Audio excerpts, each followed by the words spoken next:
is your Define CRM? CRM typically stands for customer relation management or constituent relation management, which really only means that you're writing stuff down about your customer and putting it into a system where you can kind of search it and look it up. And it's amazing how elusive this has been to businesses and organizations for a long time. It happens that nonprofits are particularly good at CRM early on because they get people to give them money in exchange for nothing. So they really have to know a lot of stuff about those people in order to hit them up. So they're really the best marketers in the world.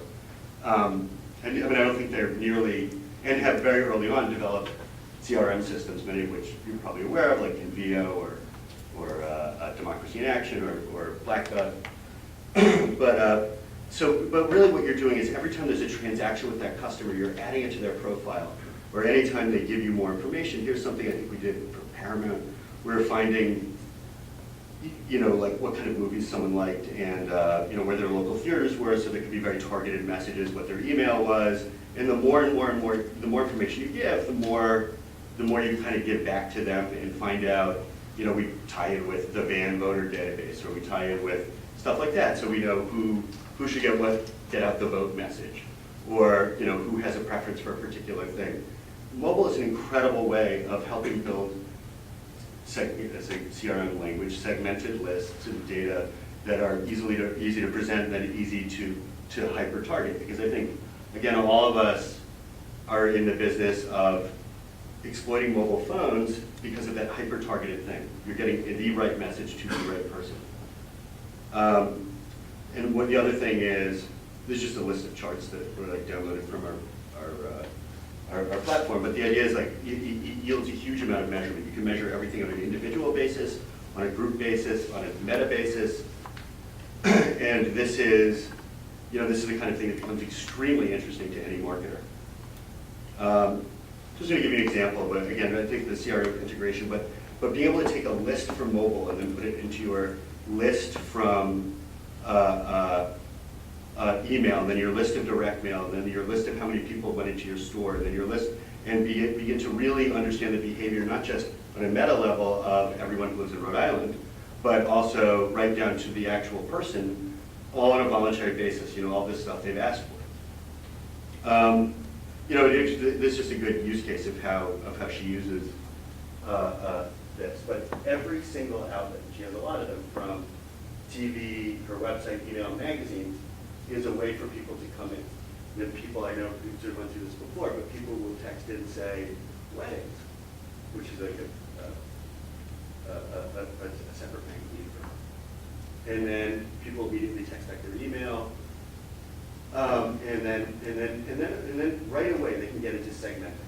Like, what do you want? Well, of course I want information about all of this, but someone might just want jewelry or stationery or something like that. And then that gets you, they're going to get you stuff right away for it.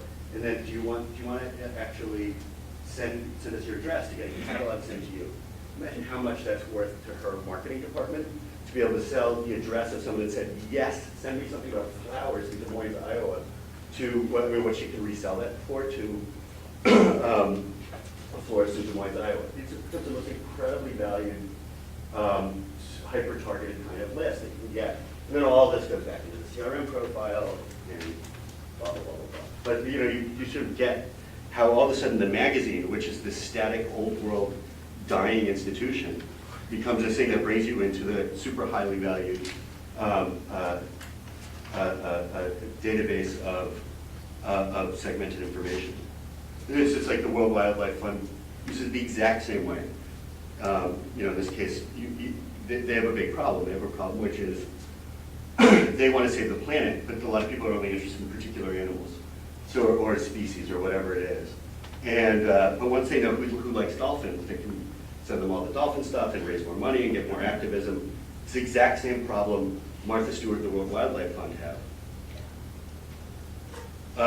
It's great for interactive outdoor, that kind of thing, just to give you a sense of how people use it. I just explained the first one. It's one of my favorite ones. Credo Mobile projected these back when the guy on the left was president. would project these empty thought bubbles up on a screen at the Apple Store in San Francisco. People would text in what they wanted, what they thought he should say. But this was really a, by the way, there's a moderating feature to that tool, which became highly relevant during this particular campaign. But what a great lead gen tool, right? Those people became very, very, very likely to buy Credo mobile, and because of that kind of interaction. And that works all over the place. The other one, by the way, was that the California Democratic Party put that huge jumbotron right over where Sarah Palin was speaking, so people would text in and have appear what the questions they really wanted her to ask live, which got a lot of attention, very smart. And then the other part, which is like a whole other conference, is on like mobile donations and stuff like that.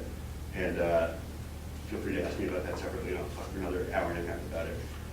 But that's that's sort of the landscape of sort of mobile TRM and integrated communications. And I was just saying one thing, which is I've never met Jeff before, but we looked for a long time for a product we could sell and integrate with us so it was better than Myxer. And what Myxer gives away for free, we could not find one, so we just recommend Myxer. It's really frustrating.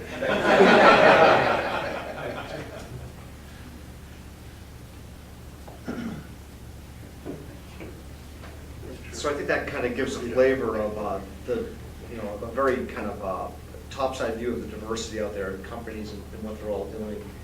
And I thought maybe if we take like a brief break and then come back in, and Mike Weinberg from Public Knowledge is going to kind of moderate a panel about, we see the possibility in what they're doing, and I think the next part we want to talk about some of the real world limitations that these companies face in trying to deploy this tremendous technology out there. So why don't we take like a 5-minute break, and the restrooms are across the hallway, they're open and unlocked.